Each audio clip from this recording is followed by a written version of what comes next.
আসসালামু আলাইকুম প্রিয় দর্শক। আজকে কন্ডুরাঙ্গ মেডিসিন নিয়ে আলোচনা করব। এই মেডিসিনটি একটি লতা জাতীয় গাছ থেকে তৈরি করা হয়, যে গাছটি দক্ষিণ আমেরিকায় জন্মে থাকে। এই মেডিসিনটি প্রয়োগ করেছেন ডক্টর বার্নেট। এই মেডিসিনের রোগী চিনার উপায় তিনটি। Number 1, cracks at corner of mouth, অর্থাৎ মুখের যে দুই কর্নার আছে, দুই কোণা আছে, এই কোণা ফেটে চির খাইয়া যায়। এই সিমটমটি নাইট্রিক অ্যাসিডে আছে, তবে নাইট্রিক অ্যাসিডের যে প্রস্রাবের দুর্গন্ধ এটি কন্ডরাঙ্গতে নাই।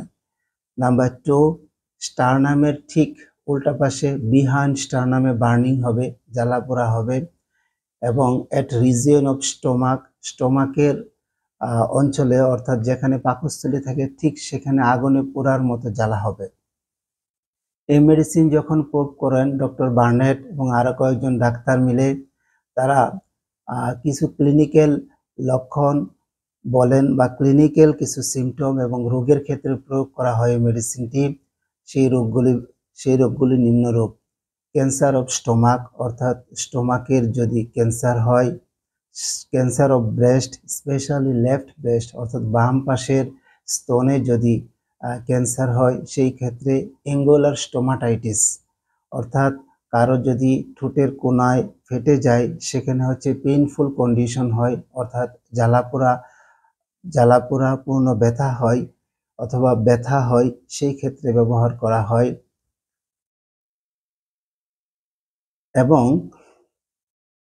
ইপিথেলিওমা অফ লিপস অর অ্যানাস, অর্থাৎ যদি কারো ঠোঁটে এবং পায়ুপথে মেলিগন্যান্ট টিউমার হয়, অর্থাৎ ক্যান্সারপূর্ণ যদি টিউমার হয়, সেই ক্ষেত্রে প্রয়োগ করা হয়।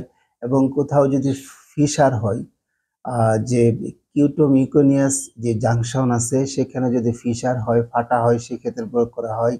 স্ট্রিকচার অফ ইসোফেগাস, অর্থাৎ মনে হবে যে আমাদের স্টোমাকের ঠিক উপরে যে খাবার যে নালী আছে সেটা মনে হয় হচ্ছে নেরোয়িং হয়ে যাচ্ছে, অর্থাৎ খুবই সংকীর্ণ হয়ে যাচ্ছে, টাইটেনিং হয়ে যাচ্ছে, যার ফলে হচ্ছে খাবার গিলতে ডিফিকাল্টি, সোয়ালোয়িং হয়, অর্থাৎ খাবার গিলতে খুবই কষ্ট হয়। তো এই লক্ষণগুলির বা এই রোগের ক্ষেত্রে ডক্টর বার্নেট এবং আরও অন্যান্য ডাক্তার বলেছেন যে তাহলে আমরা কি কি পেলাম। এখানে দেখলাম যে স্টোমাক ক্যান্সার, পাকস্থলীর ক্যান্সার, এবং হচ্ছে বাম পাশের স্তনের ক্যান্সার, ঠোঁটের কোণে যদি ফেটে যায়, এবং ঠোঁট এবং পায়ুপথে যদি হচ্ছে ক্যান্সারাস টিউমার হয়, এবং ইসোফেগাস যে খাবার যে নালী আছে এটা যদি সংকীর্ণ হয়ে যায়, অর্থাৎ হচ্ছে খাবার গিলতে যদি কষ্ট হয়, সেই ক্ষেত্রে এই মেডিসিনটি প্রযোজ্য হয়। এখন প্রশ্ন হলো যে আমরা কিভাবে বুঝবো যে হচ্ছে স্ট্রিকচার অফ ইসোফেগাস, অর্থাৎ ইসোফেগাস হচ্ছে যে টাইটেনিং হচ্ছে বা নেরোয়িং হয়ে গেছে, সেখানে সংকীর্ণ হয়ে গেছে, সেটা আমরা কিভাবে বুঝবো। নিম্নের লক্ষণগুলো যদি থাকে তাহলে আমরা বুঝতে পারবো। যেমন হার্ট বার্ন হতে পারে, bitter or acid test in the mouth, অর্থাৎ আমাদের মুখে হচ্ছে তিতা টেস্ট থাকতে পারে, চকিং হতে পারে, কফিং হতে পারে, শর্টনেস অফ ব্রেথ, অর্থাৎ শ্বাস প্রশ্বাস নিতে কষ্ট হতে পারে, পেইন অর ট্রাবল সোয়ালোয়িং, যখন কোনো কিছু গিলা হয় তখন হচ্ছে কষ্ট হয়। তাহলে এই লক্ষণগুলো যদি থাকে তাহলে আমরা বুঝবো স্ট্রিকচার অফ ইসোফেগাস হয়েছে। ডক্টর বার্নেট এবং আরো কয়েকজন ডাক্তার মিলে তারা হচ্ছে যে বর্ণনা দিয়েছেন বিভিন্ন মেটারেমেডিকা বইয়ে, সেখানে পাওয়া যায় যে তারা রিপোর্ট করেছেন যে এই মেডিসিনের মাধ্যমে, কন্ডরাঙ্গ মেডিসিনের মাধ্যমে হচ্ছে লেফট ব্রেস্টের ক্যান্সার ভালো হয়েছে। সাথে ছিল হচ্ছে ফিশার বা cracks of at corner of mouth, অর্থাৎ যেখানে ঠোঁটের কোণে হচ্ছে ফাটা বা চির খেয়ে গেছে এরকম লক্ষণ, প্লাস বাম পাশের স্তনে যদি হচ্ছে ক্যান্সার থাকে, তাহলে সেই ক্ষেত্রে আমরা এই মেডিসিনটি প্রয়োগ করতে পারবো। ক্যান্সার অফ স্টোমাক, অর্থাৎ স্টোমাক ক্যান্সারের ক্ষেত্রে দেখা যায় যে এখানে হচ্ছে ওই স্টোমাক ক্যান্সার রোগীর হচ্ছে ভমিটিং থাকতে পারে, ভমিটিং অফ কফি গ্রাউন্ড অর্থাৎ কফি কালার হচ্ছে ভমিটিং হতে পারে, সেখানে ম্যাশ থাকতে পারে, বিভিন্ন হচ্ছে যে ক্যান্সারের যে টিউমার আছে সেটার দলা থাকতে পারে, সাথে হচ্ছে লস অফ অ্যাপেটাইট অর্থাৎ তার ক্ষুধামন্দা দেখা দিবে, অর্থাৎ খাইতে ভালো লাগবে না, অ্যান্ড ইমাসিয়েশন সে দিনে দিনে হচ্ছে শুকিয়ে যাবে। সবচেয়ে গুরুত্বপূর্ণ একটি লক্ষণ দেখা যায় স্টমাকের ক্ষেত্রে, সেটা হলো মনে হয় পাকস্থলীর ভিতরে যেন আগুন জ্বলছে, অর্থাৎ পাকস্থলীর ভিতরে মনে হয় হচ্ছে এমন বার্নিং হবে যে মনে হয় আগুন জ্বলছে। তো ইট স্টিমুলেট দ্য ডাইজেস্টিভ ফাংশন, এটা হচ্ছে আমাদের যে ডাইজেস্টিভ ফাংশন আছে অর্থাৎ পরিপাক ক্রিয়ার কার্যক্রম এটাকে হচ্ছে স্টিমুলেট করে, বাড়িয়ে দেয়, সেখানে যে উপকারী ব্যাকটেরিয়া সেটার পরিমাণ বাড়ায় এবং গাটগুলিকে খুবই শক্তিশালী করে, and thus improve the general health, এবং আমাদের যে ওভারঅল যে স্বাস্থ্য আছে সেটাকে হচ্ছে ইমপ্রুভ করা হয়। এই মেডিসিনটি আরও একটি গুরুত্বপূর্ণ কাজে ব্যবহৃত হয়, সেটা হচ্ছে লোকোমোটর অ্যাটাক্সিয়া, যেটাকে বলা হয় নিউরোলজিক্যাল কন্ডিশন, এটা একটা হচ্ছে নার্ভাস ডিজিজ।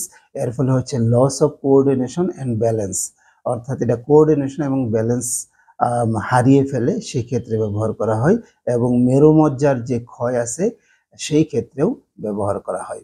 তাহলে এই মেডিসিন কোন্ডোরাঙ্গো যে মেডিসিনটি দক্ষিণ আমেরিকায় পাওয়া যায়, এই মেডিসিনের আমরা যদি সামারি করি তাহলে আমরা দেখতে পারবো যে এই মেডিসিনের রোগী তিনটি লক্ষণ আমরা দূর থেকে বুঝতে পারবো। নাম্বার ওয়ান, সে বলবে, দেখা যাবে যে তার ঠোঁটের কোণে, মুখের কোণে হচ্ছে ফাটা, এবং তার হচ্ছে ঠিক স্টারনাম যে আছে, এই বুকের যে স্টারনাম, এই যে যে গর্তটা ঠিক উপর অংশ, এখানে ঠিক উল্টা পাশে জ্বালা পোড়া থাকবে, অথবা এই যে একটু বাম পাশে যেখানে আমাদের স্টোমাকটা থাকে সেখানে হচ্ছে জ্বালাপূর্ণ থাকবে, এবং আমরা বাম পাশের স্তনের ক্যান্সার এবং স্টোমাক ক্যান্সার এবং খাদ্যনালীর ক্যান্সারও যদি হয় সেই ক্ষেত্রেও ব্যবহার করতে পারবো, এবং যদি ক্যান্সারপূর্ণ টিউমার থাকে ঠোঁটে এবং হচ্ছে আমাদের বায়ুপথে সেই ক্ষেত্রে আমরা ব্যবহার করতে পারবো, এবং স্ট্রিকচার অফ ইসোফেগাস অর্থাৎ ইসোফেগাস খাদ্যনালী যে আছে সেটা যদি টাইটেনিং হয়ে যায়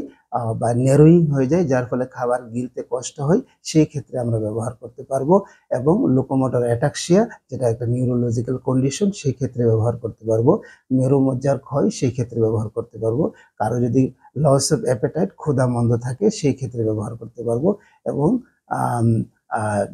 ইমাসিয়েশন অর্থাৎ কেউ যদি শুকিয়ে যায় দিন দিন এই ক্যান্সারের ফলে বা বিভিন্ন রোগের ফলে, সেই ক্ষেত্রে আমরা এই মেডিসিনটি ব্যবহার করতে পারবো।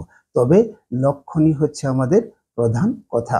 এই মেডিসিনটির সাধারণত বেশিরভাগ ক্ষেত্রেই ডাক্তারগণ হচ্ছে মাদার টিংচার ব্যবহার করা হয়, তবে পটেন্সিও ব্যবহার করা যায়, যদি লক্ষণ মিলে সেই ক্ষেত্রে পটেন্সিও ব্যবহার করা যাবে।